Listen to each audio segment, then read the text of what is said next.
आप सभी के हृदय में विद्यमान प्रभु को मैं प्रणाम करती हूँ और साथ ही आज मैं आप लोगों के समक्ष परिवर्तनी एकादशी के विषय में बताने जा रही हूँ। परिवर्तनी एकादशी कब है, परिवर्तनी एकादशी का महात्म्य क्या है, परिवर्तनी एकादशी की कथा।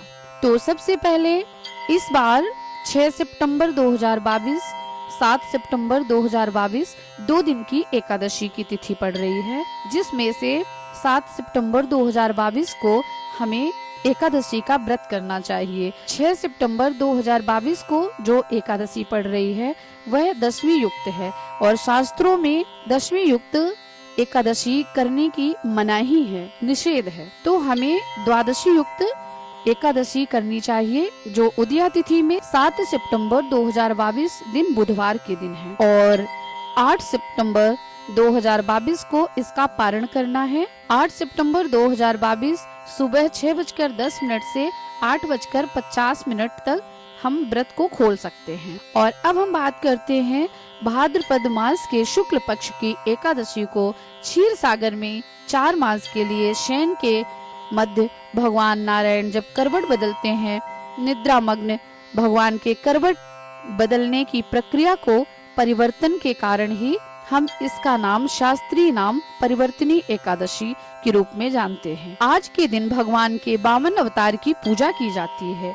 भगवान विष्णु के 52 रूप या 52 अवतार की यह पूजा वाजपेय यज्ञ के समान फल प्रदान करने वाली है तथा समस्त पापों को नष्ट करने वाली है। 52 भगवान की पूजा के कारण कुछ लोग इसे 52 एकादशी भी कहते हैं। तो आइए अब हम सुनते हैं परिवर्तनी एकादशी की कथा। एक बार धर्मराज युधिष्ठिर ने कहा, हे माधव, भाद्रपद मास के शुक्ल पक्ष की एकादशी का नाम, विधि विधान तथा महात्म विस्तार पूर्वक जानने की मेरी अभिलाषा है।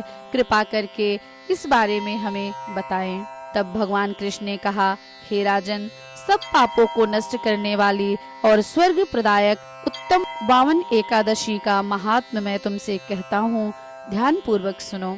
यह एकादशी जयंती एकादशी भी कहलाती है। इसका व्रत करने से वाजपेय यज्ञ का फल प्राप्त होता है। पापियों के पाप नाश करने के लिए इससे बढ़कर अन्य कोई उपाय नहीं है।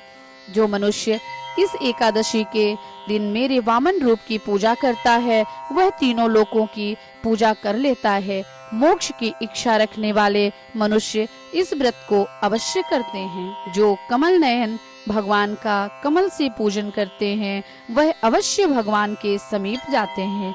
जो भाद्रपद शुक्ल पक्ष की एकादशी का व्रत करता है, पूजन करता है, उसे ब्रह्मा और विष्णु सहित तीनों लोकों का पूजन करने का पुण्य फल प्राप्त होता है। सभी को इस परिवर्तनी एकादशी का व्रत अवश्य करना चाहिए, क्योंकि इस दिन भगवान विष्णु क्षीर सागर में अपने 4 मास के शयन के मध्य करवट बदलते हैं। भगवान के ये वचन सुनकर युधिष्ठिर बोले, हे प्रभु, मुझे अति जिज्ञासा हो रही है कि संपूर्ण सृष्टि का संचालन करते हुए आप किस प्रकार सोते हैं और करवट लेते हैं। किस प्रकार राजा बलि को आपने वचन में बांधा और 52 रूप रखकर क्या क्या लीलाएं की। आपके करवट बदलने के उपलक्ष्य में हमको क्या करना चाहिए, यह बातें आप विस्तार पूर्वक मुझसे कहिए। तब भगवान ने कहा, हे राजन, अब आप सब पापों को नष्ट करने वाली इस कथा को ध्यान पूर्वक सुने। त्रेता युग में बलि नामक एक दैत्य मेरा परम भक्त, अत्यंत दानी, सत्यवादी तथा ब्राह्मणों का सेवक था। यज्ञों के प्रभाव से उसने इंद्रादिक सब देवताओं को जीत लिया। अब तो उसने देवलोक पर अपना आधिपत्य जमा लिया और देवताओं को स्वर्ग से भगा दिया और संपूर्ण लोकों का स्वामी बन गया। आकाश, पाताल और पृथ्वी तीनों ही लोक उसके अधीन हो गए। तब देव ऋषियों सहित इंद्रादि सब देवता भगवान के पास जाकर उनका पूजन और स्तुति करने लगे। उन्होंने राजा बलि के अत्याचारों से मुक्ति दिलाने की भगवान से प्रार्थना की। भगवान ने वामन रूप धारण कर अवतार लिया और राजा बलि से 3 पग भूमि मांगी और फिर अपने तेजस्वी रूप से राजा बलि को पाताल लोक में भेज दिया। यह वार्ता सुनकर राजा युधिष्ठिर ने फिर से पूछा, हे जनार्दन, आपने वामन रूप धारण करके उस महाबली दैत्य को किस प्रकार जीता? श्री कृष्ण भगवान बोले, मैंने वामन रूप धरकर बलि से 3 पग भूमि की याचना करते हुए कहा कि मुझको 3 पग भूमि दे दो, इससे तुम 3 लोक के दान का पुण्य प्राप्त करोगे। राजा बलि ने इसको तुच्छ याचना समझकर मुझको कहा कि 3 पग भूमि तो कुछ भी नहीं होती।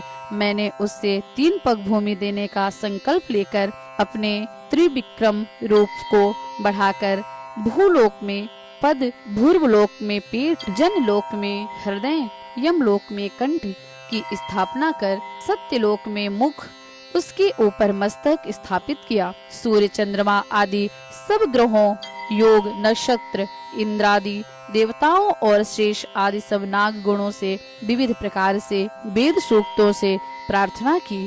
2 पग नापने के बाद मैंने राजा बलि का हाथ पकड़कर कहा, हे राजन, एक पद से पृथ्वी और दूसरे से स्वर्ग लोक पूर्ण हो गए, अब तीसरा पैर कहाँ पर रखूं? तब बलि ने अपना सिर झुका लिया और मैंने अपना पैर उसके मस्तक पर रख दिया। इससे मेरा वह भक्त पाताल को चला गया। उसकी विनती और नम्रता को देखकर मैंने कहा, हे बलि, मैं सदैव तुम्हारे निकट ही रहूंगा।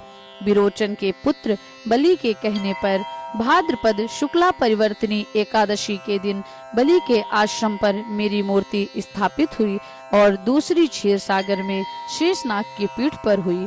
कथा सुनाने के पश्चात भगवान श्री कृष्ण ने कहा, हे युधिष्ठिर, इस एकादशी को भगवान शयन करते हुए करबट लेते हैं, इसीलिए त्रिलोकी के नाथ विष्णु भगवान का आज विशेष पूजन किया जाता है। उनके निमित्त तांबा, चांदी, चावल और दही का दान करना चाहिए। रात्रि को जागरण अवश्य करना चाहिए। जो इस प्रकार व्रत करते हैं वे सब पापों से मुक्त होकर स्वर्ग लोक को प्राप्त होते हैं। उनका चंद्रमा के समान निर्मल यश संसार में फैलता है। जो पापों को नष्ट करने वाली इस कथा को पढ़ते तथा सुनते हैं उसको भी 1000 अश्वमेध यज्ञ का फल प्राप्त होता है।